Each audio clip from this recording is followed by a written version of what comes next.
Cyberbullying. Bullying online, sometimes called cyberbullying, is using technology to deliberately and repeatedly bully someone else. It can happen to anyone, anytime, and can leave you feeling unsafe and alone.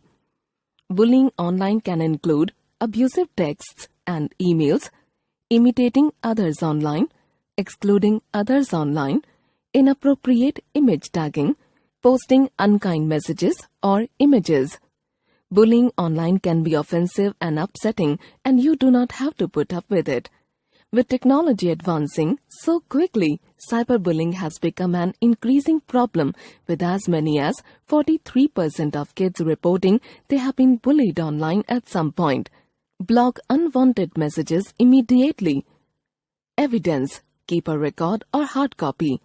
Ask for help. Tell your parent or elder. Think before you forward or post messages. Ignore bullies. Take appropriate action if they are threatening.